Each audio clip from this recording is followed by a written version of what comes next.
right. So, today's topic or lesson is we begin anew. And I know that there's been a lot of work being done at this church and in this community.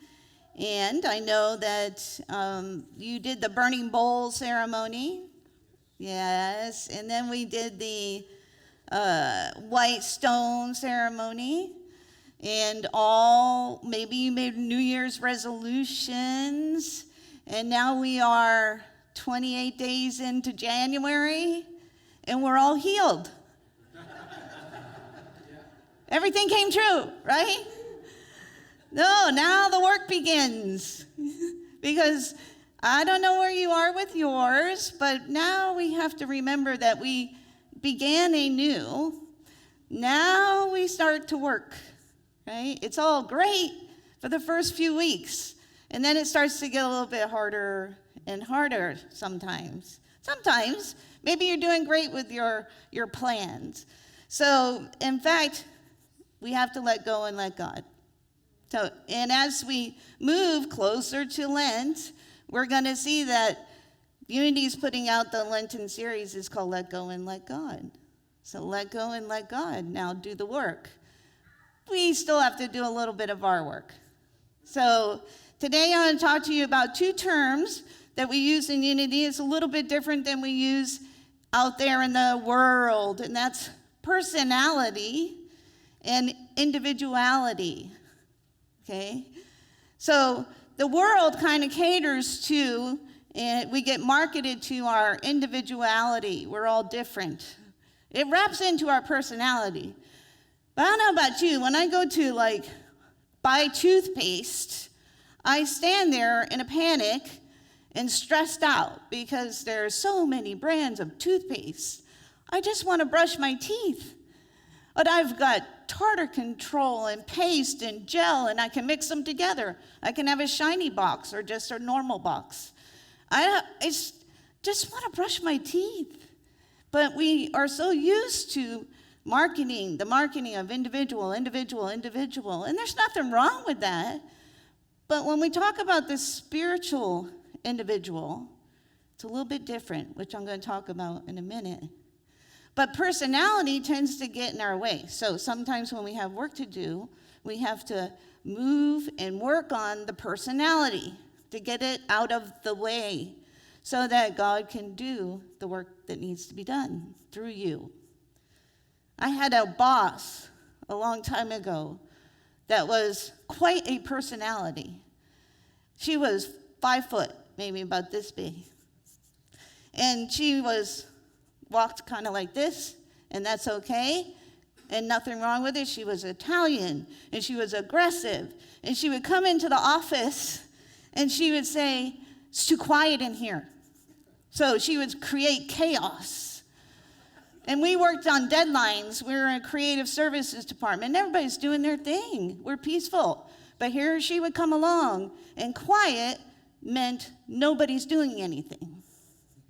So she would create a problem, and she would, "You're not getting this done, and you're not doing that," because for her, to solve a problem fed her personality. So we would all be like, by the time she left, and then she would barge through the door and sit down. "What's going on? Grab the ruler off my desk and scratch your back." I'm like, okay, we're working on this. And she, "Oh, okay, what do you need me to do?"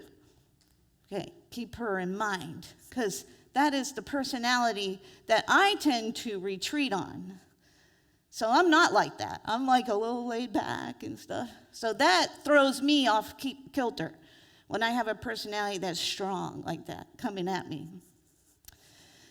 In her book, Emily Cady in Lessons in Truth. Okay, this book actually has become, if you're around Unity or new, to recall, Emily Cady initially did not know the Fillmores. All of these people were talking at the time, and she sent them a passage that she had written unsolicited, and eventually they became known. In Lessons of Truth, actually is more the centered book in the unity movement. It's referred to all the time. So remember, in the New Thought movement, all these people were ushering in a new state of consciousness at the time. So Emily Cady, in this book, Lessons in Truth, says personality, because we're going to look at the terms from a spiritual perspective, applies to the human part of you, the person, the external. Your personality may be agreeable or disagreeable to other people. You may say you like this particular personality more than another. That exterior, something that presents itself to the outside. It is the outer changeable man. Individuality, contrary to belief, means you cannot divide. So individuality, when we say, for example, the Pledge of Allegiance, we say indivisible. It means you can't divide us. Doesn't mean we don't have our differences. But most times in situations, we will come together. You cannot divide us. Individuality means you cannot divide you from the substance or source. You cannot be divided from God. So in a spiritual sense, individuality is your true nature, your God nature. The more God comes into visibility through a person, the more individualized they become. By this, I do not mean that one's individuality is greater when they become more religious, right? Remember, God is wisdom, intelligence, love, power. The more prominence that these manners become in any one person, or the more that these qualities come out, or all of them comes forth into visibility, the greater his individuality. Individuality is your spiritual nature. You cannot be divided. It's your Christ consciousness. We cannot be divided by or from each other. In the Bible, John the Baptist was preaching and had his ministry before Jesus came along. And he had disciples too. And when he came along, right, Jesus came, John's disciples were like, hey man, there's another guy talking, and he's got disciples too. And they got jealous. And what does that mean? And John said simply, he must become greater as I become less. He must become greater as I become less. See, John was prepping everybody for the way of Jesus coming with a new state of consciousness. And John, metaphysically, based on Charles Fillmore, co-founder of Unity, is the personality where Jesus is individuality. Jesus was bringing about spiritual, Christ consciousness and change, where John was beginning to deal with the personalities of everybody that he was meeting, prepping everybody, working through the outer so that people can accept the inner. So I had to figure out, how am I going to take my power that I was giving up so freely to this personality of a boss and stay centered as a spiritual person? So when she barged into the office, I stood up. I stood. Why? Because I'm taller than her. And it shifted the power, the energy. I was like, I'm taller than you, so what? And then I realized that she was a fixer. She wanted to fix everything. So what I would do is I would say, I have this problem, but I don't need you to do anything. Just listen. And she'd go, oh, okay. And then I would tell her the problem, And I would tell her what I did to try to solve a problem. And she'd say, okay, I'll see you later. And she'd leave. See, I had to figure out how I'm going to work with this personality. And it worked. Not only did I become stronger, I went through this process where it became second nature. I stood up to people. I decided at that point in time it didn't matter what your title was. You were just a person like me. And so I'm going to speak to you like every other person that I talk to. And for me, it was a physical change that had to happen first. So as we begin anew, we have to determine what is it that's going to need to change. It could be physical, anything in this outer presence, so that I can get to the inner and start working on those things that I desired and wanted and wrote about on the white stone, the thing that came to me, the thing I released, right? So I ask you to work with personality versus individuality. And so how do we go from out here to in here? Well, one of the 12-step programs has a prayer that I just love, and I'm going to read it to you. It's up on the screen. And it's the third step prayer from AA. And it says, God, I offer myself to thee, to build with me and to do with me as thou wilt. Relieve me of the bondage of self, that I may better do thy will. Take away my difficulties, that victory over them may bear witness to those I would help of thy power, thy love, and thy way of life. Alcoholics Anonymous. What does this prayer do? First, I want to say any prayer, poem, or anything, a song that speaks to you and your spirituality and helps you to transform who you are is all good. Is all good. It comes from everywhere. Be open to it. But this one happens to say, God, I offer myself to thee and relieve me of the bondage of self. Because it's the self or the personality that gets in our way sometimes. And it shifts. This prayer itself shifts from the outside to the inside, to doing God's work. Later in the book, it says in the recovery programs, it says, we had a personality change sufficient to recover from whatever it may be. See, you have to have the personality change. So, how do we begin anew? We start working on us. And this is where denials and affirmations come in when it comes to unity. So what is the denial? A denial is not to say that something is not true.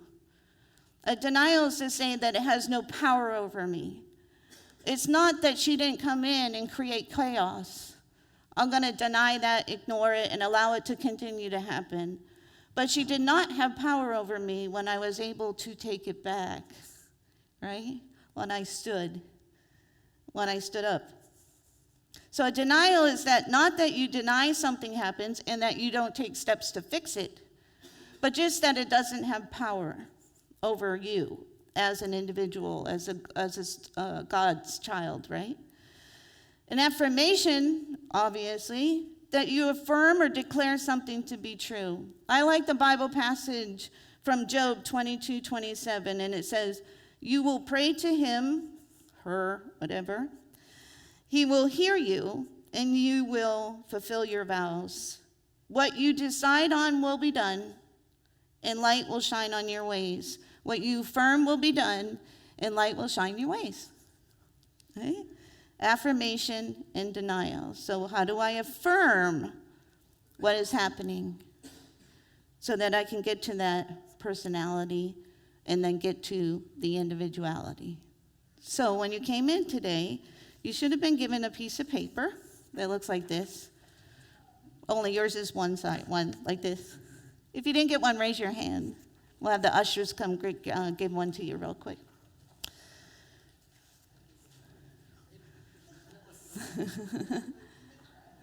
You dismissed the board member, that's all. No, just kidding.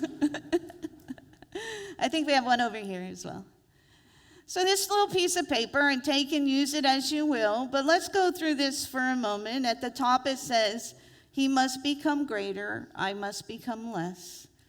And of course, when we say he must become greater, we're talking about our individuality, our spirituality, God the good. I must become less, not that I'm a less person. My personality needs to come less. Okay? So I'm gonna say the affirmation. I'd like you to repeat it with me. It's there. There's some affirmations I've written for you. So I'll say it, and then we'll say it together. God is life, love, intelligence, substance, omnipresence. Together. God is life, love, intelligence, substance, omnipresence.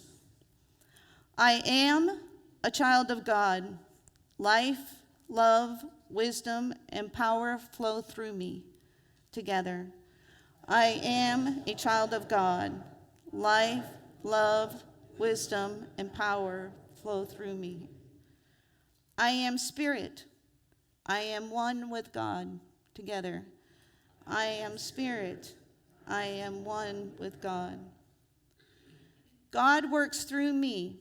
I confidently take the next steps. Together. God works through me. I confidently take the next steps. Are you confident? And there's some lines there. And you can take this home, put on your mirror, write your next steps. What are your next steps? What do you want to affirm that you began anew at the beginning of the year? That you let go of in the burning bowl, that you declared with white stone, whether you believe you declared it, Spirit declared it for you, whether you came up with resolutions as you prepare to go towards Lent, where you're going to let go of something potentially, right? What is the next steps that you have to do in order to continue the work you're doing? One of the things that I noticed was when I sat down at the dinner table, I would just scroll on my phone, right? So what I decided to do was put the phone down and pick up Lessons in Truth. If I'm going to sit there and eat, I'll read Your Hope of Glory by Turner. I'll read Lessons in Truth by Katie. Simple thing, but it has begun to change, and I have begun to grow again. So simple thing to do. Simple, stand up. What is the one thing that you're going to do to work through as you continue this year and you begin anew? You see, the church is also going through this same process. And so as Reverend Mo brings you through these commitments, remember the church has its personality. It has a personality too. What does it show to the rest of the world? And it has its individuality. You, as a congregation, make up God, and God within this congregation. What is the congregation's spiritual nature, right? These things happening all the time, whether you like it or not, it's still happening. So embrace it. Include this on your vision. Write your vision if you'd like to. And keep in mind that when we say he must become greater, I must become less, we're really saying I am open to growth as I become less of a personality and more of an individual, and more of a child of God, more of spirit. Let's prepare for meditation.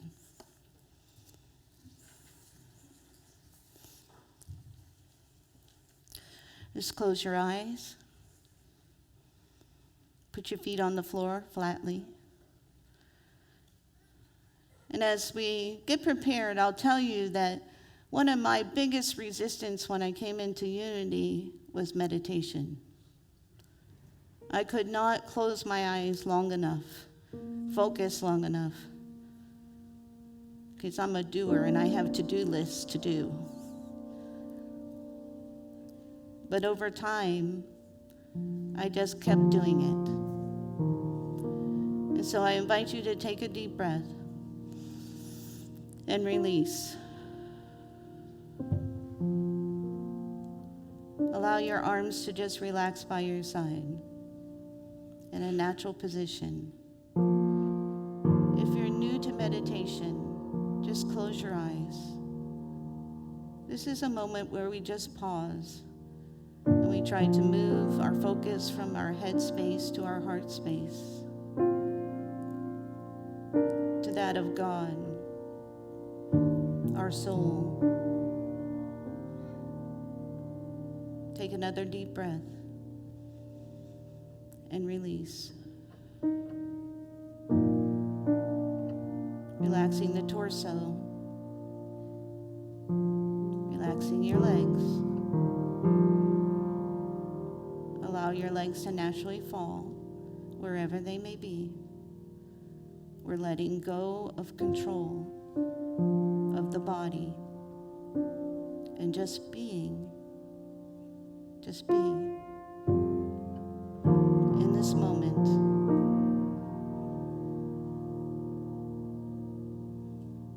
As we move any judgment or personality, anything that we may have in the outer that is a barrier to the inner, we just move that aside. So we're focused on the inner self, to get in touch with our divine nature,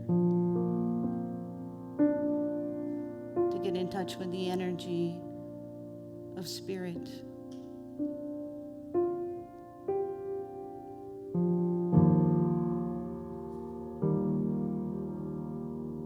For it is here in this place that we find the strength, the wisdom, the intuition, the still small voice that is telling us and leading us to that next step,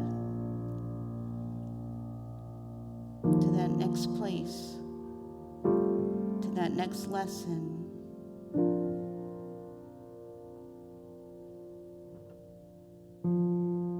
So I invite you to bring to mind a light, candle, water, the ocean, whatever image brings calmness.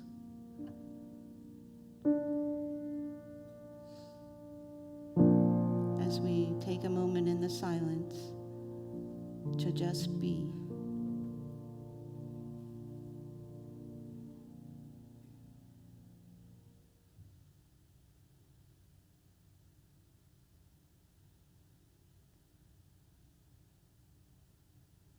And just breathe.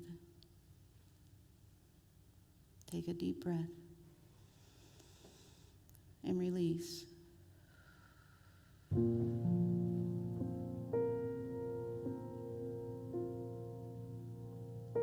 So as you hear my voice, you are in tune with the outer and the inner simultaneously.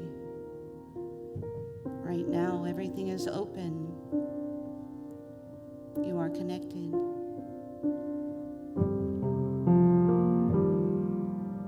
And you are a divine child. You are one. You are individually. You cannot be divided from that of substance, spirit, consciousness. And so it is here that we bring forth our consciousness with us, not as two separate items, entities, but together. We seek that personality change, that understanding of the outer, to bring forth in a manifestation that inner, the work, to do thy will, to do what Spirit is calling you to do. And so as you come back into this space and into this congregation, into this sanctuary, and as you move forward into today and this week, I invite you to explore your personality and your individuality. I invite you to revisit that which you said you want to begin anew. is all perfect. It is all perfect. There are no mistakes. You cannot make a wrong step when you're in the nature of God, and you are the true nature of God. So confidently take those next steps as you move into February, one day at a time. And so I invite you to open your eyes, become aware of where we are. And in that, I wish you all a great week. Amen.